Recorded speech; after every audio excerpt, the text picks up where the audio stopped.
जिंदगी मुश्किल बनती है अहम से बहम से।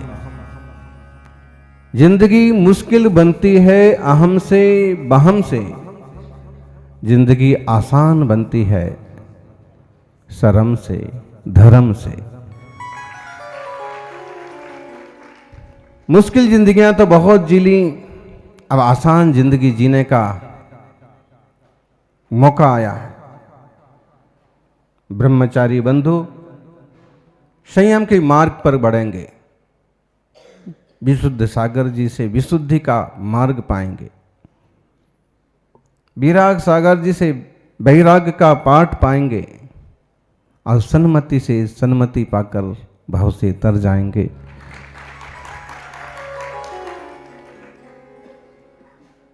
अक्षय तो अक्षय हैं, आत्मा भी अक्षय है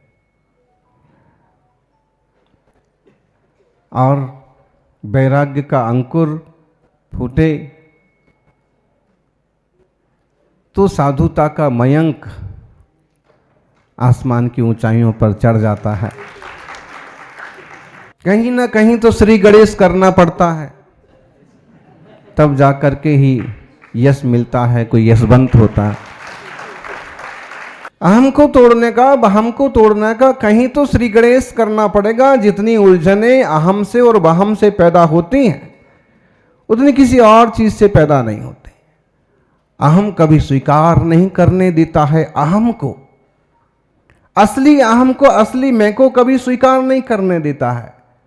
वो बाहर बाहर की चीजों पर तुला रहता है, जबकि जो रियल अहम है, आई है, मैं है, स्वरूप है, उस तक नहीं पहुंचने देता। ये अहम को छोड़कर वयम की यात्रा पर निकले हैं ये दीक्षार्थी। स्वयं को छोड़कर सर्वम की यात्रा शुरू होगी।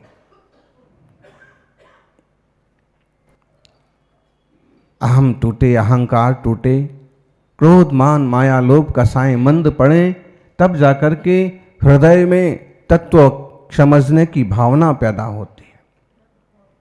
और बिना तत्व समझे कोई मोक्ष मार्गी नहीं बनता। जब सम्यक तत्व बोध होता है तो वैराग्य के अंकुर फूटते हैं। बिना तत्व बोध के वैराग्य बोझ बन जाता है। पूज्यपाद स्वामी के शब्दों में सुन रहे थे कि कई बार ऐसे भी लोग होते हैं, यत्यागाय निवर्तन्ते भोगे भूय वाप्तये प्रीतिम तत्रैव कुर्वन्ति मोहदन्यत्र मोहि द्वेष्ट अन्यत्र मोहिना। शुरू में तो बड़ा पुरुषार्थ करके घर वालों को मना के और संयम के मार्ग पर बढ़ते हैं, लेकिन अगर सतर्क ना रह पाए तो जिन चीजों को छोड़ा उन्हीं में ही राग करने लग जाते हैं। इसलिए सम्यक तत्वबोध और सच्चे गुरु की शरण हो तो जीवन सही दिशा में बढ़ता जाता है, नहीं तो उलझने के चांस भी बहुत आते हैं। ज्ञानियों, गायक स्वभाव को जानो, अहम को छोड़ो और हम की यात्रा पर चल पड़ो। जब तक अहम है तब तक अरहम की यात्रा नहीं हो सकती। अहम को छोड़ेंगे तो अरहम को पाएंगे, अरहंत को पाएंगे, और बहम को छोड़ेंगे तो ही मोक्ष मार्ग में लग पाएंगे।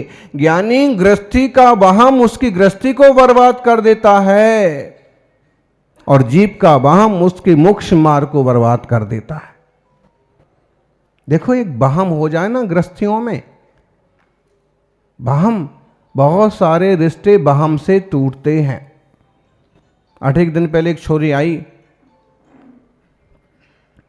बोली महाराज जी आशीर्वाद दो, अच्छे से निपट जाए। क्या? शादी नहीं, क्या बोलते हैं, डिवोर्स। मैंने कहा कि अब इतने साल हो गए साधना के क्षेत्र में, तो कुछ परिवार ऐसे हैं कि बहुत पुराने समय से जुड़े। तो मैंने कहा तेरी शादी हो गई? उसने कहा शादी भी हो गई, आदमी भी खराब निकला, डिवोर्स के लिए आशीर्वाद दे दो। अभी पुरुष भी कोई अच्छे नहीं, सब अच्छे ही नहीं होते हैं। अब उनको डाउट हो गया कि पता नहीं दिन भर किससे बात करता रहता है, तो इनका तो किसी और से अफेयर चल रहा है। और ऐसे भ्रम बैठते बैठते अगर बातचीत ना की, विवेक से ना निपटे रास्ते, तो इस भ्रम में जीवन बर्बाद हो जाते हैं। और ऐसे ही भाई लोग कहीं लापरवाही करते हैं तो अच्छी खासी गृहस्थी धरी रह जाती है। इसलिए आत्मीयता, अपनापन, समझ गृहस्थियों में होना बहुत जरूरी है। बहम से रिश्ते टूट जाते, वो कहानी आपने सुनी होगी, बहुत लोगों ने सुनी होगी कि सेठ जी व्यापार करने के लिए गए, पत्नी को गर्भ में बच्चा था और कहा कि अब मैं जा रहा हूं व्यापार करने, विदेश जा रहा हूं। 12 साल लग जाएंगे। ऐसे ही होते थे पहले तो।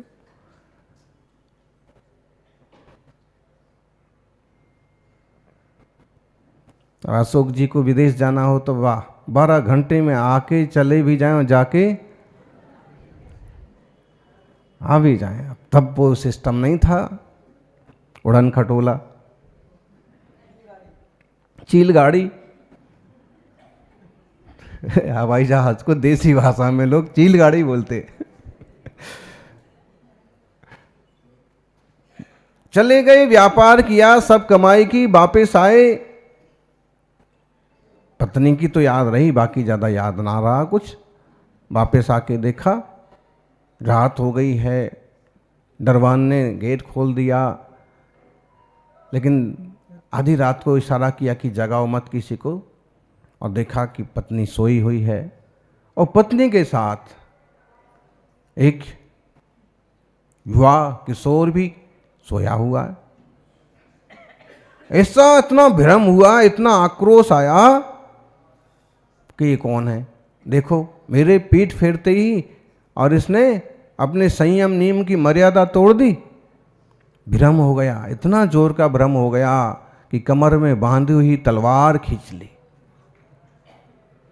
अब भी हाल दोनों को खत्म कर देता हूं, इसका तो शील संयम ही नहीं है, किसके साथ सोई हुई है। लेकिन तभी याद आया, मुनिराज ने कहा था जब सब कुछ हो तो व्यवहार पर नजर रखना, और जब कुछ ना हो तो धैर्य रखना। जब समृद्धि हो तो अच्छा व्यवहार रखना, और जब समस्या हो तो थोड़ा धैर्य रखना। तलवार उसने पीछे खींची, थोड़ा धैर्य रखो, मालूम पड़ा कौन है क्या है। तलवार पीछे खींचने के हड़बड़ाहट में गिलास वगैरह लुढ़क गए, बर्तन गिर गए, पत्नी की नींद खुल गई। श्रीमान जी को देखा, तुरंत खुशी प्रकट की, और अभी तक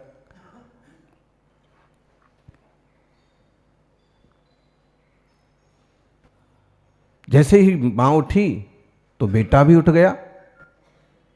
आहट पाके सेठ ने देखा, पत्नी ने कहा कि देखो आपने कितना समय लगा दिया, आपका बेटा कितना बड़ा हो गया। ये आपका बेटा है, जब आप गए थे तो ये जन्म ही नहीं हुआ था, गर्भ में था, और अब ये 12 साल का हो गया है, और अच्छे परिवार का, अच्छे वंश का अंश है, तो ऐसे दिखता है जैसे 16 साल का हो गया। सेठ जी को तुरंत पछतावा भी हुआ, समझ भी आई कि अगर भ्रम में ऐसा कुछ एक्शन कर देते तो सारी गृहस्थी का सत्यानाश हो जाता है। प्रवचन में सुनने में हमें कहानी जैसी लगती है, लेकिन रियल में घटनाएं घटती हैं। अभी करवा चौथ के दिन आपकी इसी प्रांत में, हाँ, पति देव थोड़े आने में लेट हो गए, भाई काम रहता है, दुनियादारी है, अच्छा थोड़ी सी मन में अगर कड़वाहट हो किसी कारण से तो थोड़ा देर लगाते भी हैं, यार सो जाने दो सबको, फिर जाएंगे शांति से, कौन पच पच पच सुनेगा। और घर पहुंचे इसी बात को लेके झगड़ा हो गया, देर से क्यों आए, आज तो जल्दी आना चाहिए था, ये वो। पति ने भी बोल दिया होगा कुछ, गुस्से गुस्से में रेलवे ट्रैक पर चली गई, कट गई, मर गई। वो पीछे भागा भागा गया तो उसके पाँव की पायल उसके हाथ लगी, टुकड़े में से यही जो हाथ लगा वो लेके जेब में रखा, घर आया और उसने खुद भी फांसी लगा ली। भ्रम बहुत खतरनाक चीज होती है। संसार में गृहस्थियों में भ्रम हो तो गृहस्थी बर्बाद हो जाए, पार्टनर्स में दुकानदारों में अगर भ्रम हो तो व्यवसाय डिस्टर्ब हो जाए। भ्रम निकाल दीजिए, चर्चा कर लीजिए। ऐसे ही मोक्ष मार्ग में भी मिथ्यात्व का भ्रम होता है। मिथ्यात्व भ्रम डाले रहता है हमेशा, मैं चेतन हूं कि आत्मा हूं, मैं देह हूं कि जीव हूं, और इस भ्रम में पड़ा पड़ा देह को ही आत्मा मानता हुआ जीव समय बर्बाद करता है। संयम का मौका मिलता है तो संयम नहीं ले पाता है, सम्यक्त का अवसर आता है तो सम्यक्त ग्रहण नहीं कर पाता है, और ऐसे ही जिंदगी बीतती जाती है। आचार्य पूज्यपाद स्वामी कहते हैं, भ्रम मिटाओ। अनंतरज्ञा संधत्ते दृष्टिम पंगु यथांधके संयोगा दृष्टिमंगेपि संधत्ते तद्वदात्मना। पूज्यपाद स्वामी, बहुत पुरानी बात है, शायद तीसरी की क्लास में आती थी कहानी।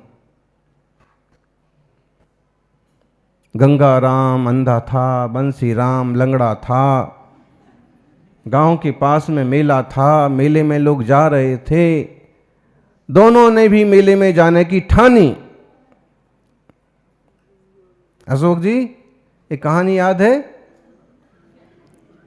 मध्य प्रदेश के कोष में थी, हमने पढ़ी।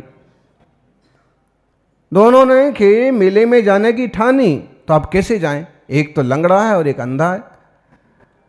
तो उन्होंने आपस में चर्चा की कि भाई मैं लंगड़ा हूं लेकिन देख तो सकता हूं, कंधे पर बैठ जाओ हमारे, मैं देख नहीं सकता चल सकता हूं, तो तुम इशारा करते जाना और मैं चलता जाऊंगा, तुम देखते जाना और रास्ता पार कर लेंगे। और सच में उनने ऐसा किया और दोनों मेले में पहुंच गए। मेले में पहुंच के दोनों बहुत खुशी है, हा हा हा हा। कहानी ऐसे ही लिखी थी, हंसते हैं, खुश हो जाते हैं। लेकिन इसके आगे की कहानी, इसके आगे की कहानी इसमें जोड़ी हुई है। आचार्य पूज्यपाद के श्लोक पर ये कहानी बनी हुई है। समाधि तंत्र का 91 नंबर का श्लोक। जब वो पहुंच गए और लोगों ने देखा तो किसी ने समझा कि देखो ये आ गया गंगाराम, लेकिन गंगाराम तो अंधा है, कैसे आ गया? अब उनने ये हिसाब ही नहीं लगाया कि बंसी राम भी बैठा है इसके कंधे पर। वो तो गंगाराम अकेला समझ रहे हैं। किसी ने अकेला बंसी राम समझ लिया, लेकिन वो एक नहीं है, वो दो हैं। तो जब तक दृष्टि साफ साफ नहीं हुई, जब तक निर्णय साफ साफ, अब गंगाराम कहे कि मैं मेले में आ गया तो उसकी भूल है नहीं, रास्ता दिखाने वाला बंसी राम है। अब बंसी राम कहे कि मैं ही अकेला मेले में आया तो उसकी भूल है, क्यों? चलने वाला गंगाराम है। दो लोग जुड़े हुए हैं और तब जाके मेले में पहुंचे हैं। अगर ये भूल है, ये उनकी भूल है कि वो अकेला अकेला समझें। ऐसे ही दो लोग जुड़े हुए हैं, जीव और पुद्गल जुड़ा हुआ है, देह और आत्मा जुड़ा हुआ है, तो संसार रूपी मेले में भटक रहा है। जब ये निर्णय हो जाए कि दो हैं एक नहीं है, तो भाई मैं तो गंगा राम हूँ और ये बंसी राम है। ऐसे ही मैं तो चैतन्य घन भगवान आत्मा हूँ और ये देह जड़ की क्रीड़ा है। शरीर पुद्गल की रचना है। अनंत रज्ञा संधत्ते, जिन्हें भेद विज्ञान नहीं हुआ है, जो अंतर को नहीं समझ रहे हैं, ऐसे अनंत रज्ञा संधत्ते दृष्टि पंगो यथांध के। जैसे लंगड़ा तो लंगड़ा है लेकिन सूझता है, सूझता है उसे। और जिसकी आंखें नहीं है, पांव तो अच्छे हैं, चल सकता है लेकिन देख नहीं सकता। दोनों जुड़े हुए को जैसे एक मान लिया, ऐसे ही लोगों ने देह और आत्मा को एक मान लिया। सच्चाई ये है कि सूझने वाला तो आत्मा है और चलने वाला देह है। दो भिन्न भिन्न चीजें हैं। अकलंक स्वामी ने लिखा, हतम ज्ञानम क्रिया शून्यम, हताचा ज्ञानिना क्रिया, धावन्नपि धावन्नपि किलांध को नष्टो, पश्यन्नपि चा पंगुला। बोले बिना ज्ञान की क्रिया बेकार है और बिना क्रिया के ज्ञान बेकार है। आंखों से देखता हुआ पंगु व्यक्ति, वो भी जंगल में आग लगी तो वो भी जल गया। और पांव से दौड़ता हुआ अंधा व्यक्ति, घर में आग लगी तो वो भी जल गया। अगर दोनों मिल जाते, अब यहां थोड़ा सा अर्थ अलग हो गया। यहां ये हो गया कि ज्ञान हो तो ज्ञान के साथ क्रिया भी होना चाहिए, ज्ञान के साथ चारित्र भी होना चाहिए, तब बात बनेगी। श्रद्धा ज्ञान के साथ, आंखों के साथ, समझ के साथ चारित्र होगा तो कल्याण होगा। ज्ञानी तत्व का निर्णय हो और संयम की साधना हो तो जीवन सार्थक होता है।